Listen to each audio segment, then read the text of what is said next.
ዕለት 9 ሰነ በስመ አብ ወወልድ ወመንፈስ ቅዱስ አሃዱ አምላክ። ዕለት 9 ሰነ በዛ ዕለት እዚኣ ዓብይ ነቢይ ሳሙኤል ዓረፈ። ነዚ ቅዱስ እዚ ስማ አቡኡ ህልቃና ካብ ነገድ ሌዊ እዩ። ስማ አዲኡ ከዓ ሃና እዩ። ንሳ መኻን ነበረት። በቲ ልማኖኣን ምምላዳን ካብ እግዚአብሔር እዚ ዓብይ ነቢይ ረኸበት። ኣብ ገዛኣ ከዓ 3 ዓመት ዓበየቶ ተኸናኸነቶ። ካብኡ ከምቲ ከይጠነሰቶ ከላ ዝተማባፅዓቶ ናብ ቤት መቕደስ እግዚአብሔር ኣቕረበቶ። ሳሙኤል ከዓ ክሳዕ ዝዓቢ ኣብ ቤተ እግዚአብሔር እናገልገለ ንኤሊ ይለኣኾ ነበረ። ደቂ ኤሊ ግና ኣብ ቅድሚ እግዚአብሔር መልእኽቶም የበላሹ ነበሩ። ንደቂ እስራኤል ከዓ ንናይ ግሊ ጥቕሞምን ንዘይረብሕ ድሌቶምን ክብሉ የኾርይዎምን የገድድዎምን ነበሩ። ካብኡ ናይ እግዚአብሔር ሰብ ናብ ኤሊ መጺኡ እግዚአብሔር ከምዚ ይብል ኣሎ በሎ። ንቤት ኣቦኻ ኣብ ምድሪ ግብፂ ባሮት ፈርዖን ከለዉ ምግላጽ ተገለጽ ኩሎም ካብ ኩሎም ቤተ እስራኤል ካህናት ክኾኑኒ ንቤት ኣቦኻ ሓረኽዎ። ኣብ መሰውእየይ መስዋዕቲ ከዕርጉለይ ዕጣን ከዓጥኑ ኤፉድ ኣልበስክዎም። እቲ ብሓዊ ዝግበር ዝኾነ ክገብሩ ካብ ደቂ እስራኤል ፈልየ ንቤት ኣቦኻ ሃብክዎ። ንምንታይ ደኣ ኣብ ልዕሊ መስዋዕተይን ኣብ ልዕሊ ዕጣነይን ብሕማቕ ዓይኒ ተመልከትካ?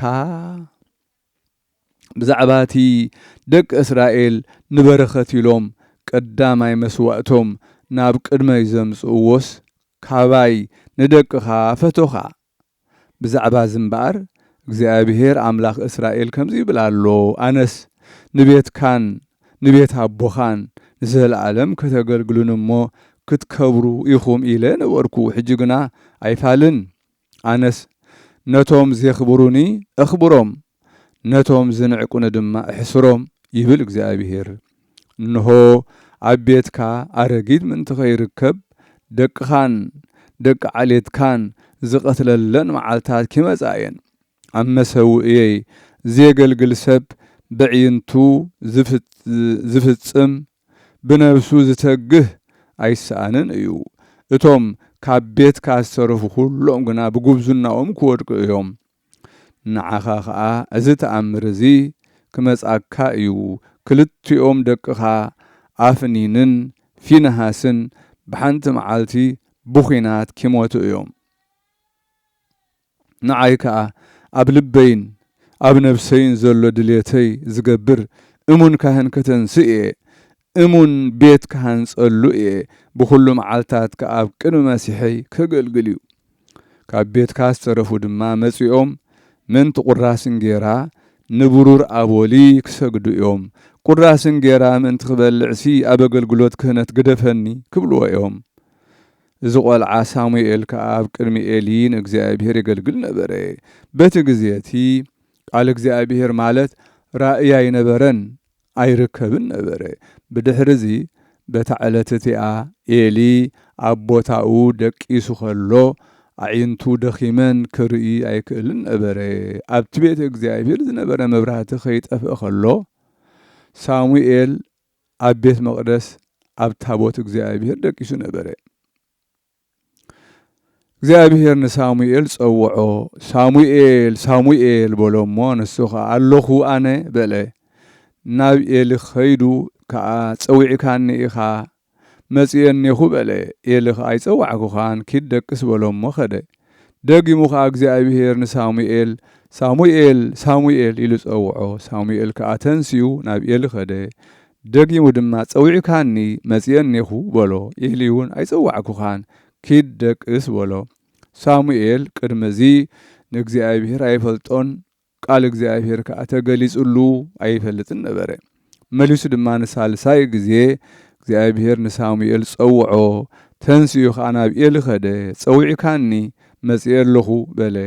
ኤሊ ከዓ ነዚ ቆልዓ እግዚአብሔር ከም ዝጸውዖ ፈለጠ። ወደየ ኪድ ተመሊስካ ደቅስ እሞ انت صوعكا ጎይታይ ባሪያኻ ይሰምዓሎ ተዛረብ በሎ ሳሙኤል ከዓ ኸይዱ ኣብ ቦታው ደቀሰ እግዚአብሔር ከዓ መጽዩ ኣብ ቅድሚኡ ቆይሙ ከምቲ ናይ ቅድም ጸውዖ ሳሙኤል ከዓ ጎይታይ ባሪያኻ ይሰምዓሎ ተዛረብ በለ እግዚአብሔር ከዓ ተዛረቦ ንቤት ኤሊ ብዛዕባቲ ደቁ ኣብ ልዕሊ ሕጊ እግዚአብሔርን ኣብ ልዕሊ ደቂ እስራኤልን ክፉእ ዝገበርዎ ኸጥፎ እየ በሎ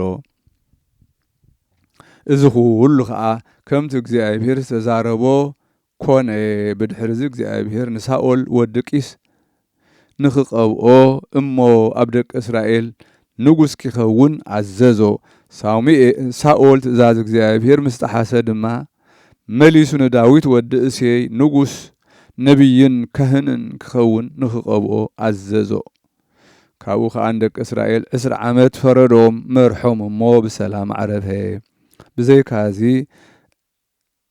ብዘይካዚ ዕለት እዚ ብ26 ነሓሰ ድማ መዘከርታዊ ይገብሩሉ እዮም ምክንያቱ እግዚአብሔር በዛ ዕለት እዚኣ እዩ ፀዊዕዎ እዚ ነቢይ እዚ ጎይታና ቅድሚ ስጋ ምልባሱ ቅድሚ 1500 ዓመት ነበረ ጸሎቱን በረኸቱን ምሳና ይኹን ንዘለዓለም ዓለም አሜን ሰላም ለሳሙኤል እንተ ልህቀ እምንእሱ ለእግዚአብሔሩ ቤተ መቅደሱ ሂዞ በእዴሁ ከመእያን ሶሱ ሳኦል ቀዳሚ ሶበ ሰጠጣ ለልብሱ እግዚአብሔር ሰጠጣ ለንግሱ ሰላም ለሳሙኤል ዝዓበ ብንኡሱ ንእግዚአብሔር ኣብ ቤተ መቅደሱ ብኢዱ ሒዙ ከይንቀሳቀስ ከመእያን ሶሱ ሳኦል ቅድም ምስ ቀደዳ ንልብሱ እግዚአብሔር ከዓ ቀደዳ ንንግሱ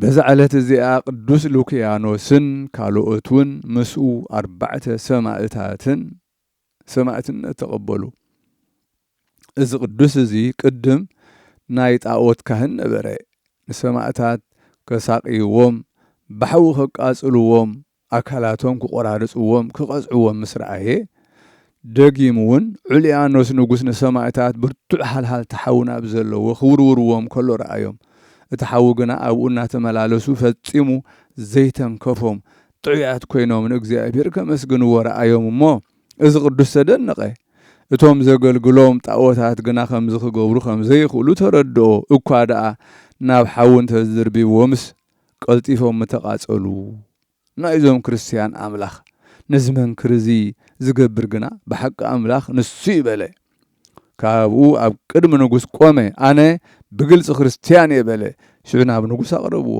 ንጉስ ከኣምልኾ ጣዖት ብምሕዳው ገሰጾ ብዙሕ ኪዳናት ኣተወሉ ናብ ምምላኽ ጣዖታት ተተመሊሱ ብዙሕ ክብሪ ከም ዝህቦ ኪዳናት ኣተወሉ ንሱ ግና ዋላ ሓንቲ ኣይሰምዖን ብመቕጻዕቱ እውን ኣይፈርህን ብድሕሪዚ ዓብይ መቕጻዕቲ ቀጽዖ ቁልቁል ኣፉ ሰቆሎ መንከሱ በእማን ሰቦሮ ብርቱዕ መቅረብቲ ገረፎ ካብኡ ናብ ቤት ማእሰርቲ ኣእተዎ ኣብኡ ብዙሕ ዕዋን ገበረ ብድሕሪኡ እውን ምስ እስራት ክርስቲያን ናብ ኣደባባይ ኣብጽሕዎ ንጉስ ከዓ ንኣማልኽቲ ዕጣን ዕጠኑ እንተዘይኮነ ዓብይ መቕጻዕቲ ቀጽዓኩም እየ በሎም ንዕኡ ከዓ ኣይተኣዘዝሉን ኣብ ልዕሊኦም ተቆጥዐ ናብ እቶን እሳት ደርበይዎም እግዚአብሔር ድማ ሽዑ ብርቱዕ ዝናማ ዝኒሙ ነቲ ሓው ካብኣቶም ኣጥፍኦ ካብኡ ንጉስ ንቅዱስ ሉክያኖስ ኣብ ልዕሊ ዕፀ መስቀል ክሰቕልዎ ከምቲ ዝተሰቕለ ኣምላኹ